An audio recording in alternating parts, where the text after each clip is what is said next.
AP శాసన మండలిలో English మీడియంపై రగడ చోటు చేసుకుంది.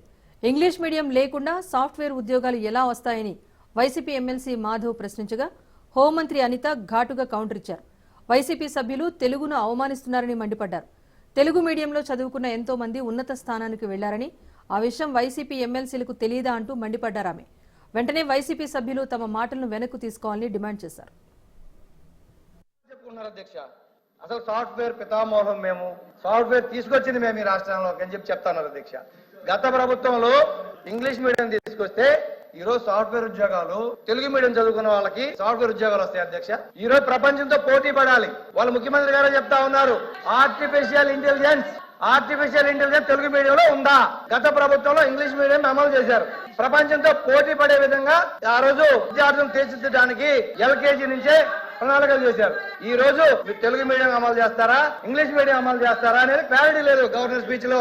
తెలుగు మీడియమా, ఇంగ్లీష్ మీడియమా? ఇక్కడ తెలుగును అవమానించడం అధ్యక్ష. తెలుగు చదువుకుంటే సాఫ్ట్వేర్ ఉద్యోగాలు వస్తాయా అని అడగడం అన్నది నిజంగా అబ్జెక్టబుల్ అధ్యక్ష. ఏం తెలుగు చదువుకున్న వాళ్ళు కలెక్టర్లు కాలేదా? తెలుగు చదువుకున్న వాళ్ళకి పెద్ద పెద్ద పొజిషన్ లో లేరా? తెలుగు వాళ్ళు ఈ రోజు ఢిల్లీలోని పెద్ద పెద్ద పొజిషన్స్ లో లేరా అధ్యక్ష? తెలుగు మీడియం లో చదువుకున్న వాళ్ళందరూ కూడా ఈ రోజు మంచి మంచి పొజిషన్స్ లో ఉన్నారు. తెలుగు చదువుకుంటే సాఫ్ట్వేర్ ఉద్యోగాలు రావు అన్న పదాన్ని అతను ఇత్తుడా చేసుకోవాలి అధ్యక్ష. ఇత్తుడా చేసుకోవాలి అధ్యక్ష, చేయమని అధ్యక్ష. అది ఓడు. తెలుగుని గౌరవించే ఎవరైనా తెలుగు ప్రజలుగా, తెలుగు రాష్ట్రాల్లో ఉండి, తెలుగు శాసన మండలి సభ్యులుగా ఉండి, తెలుగు రాష్ట్రాల్లో శాసన మండలి సభ్యులుగా ఉన్న వాళ్ళు తెలుగును అవమానించడం అన్నది నిజంగా చాలా దురదృష్టకరం అధ్యక్ష.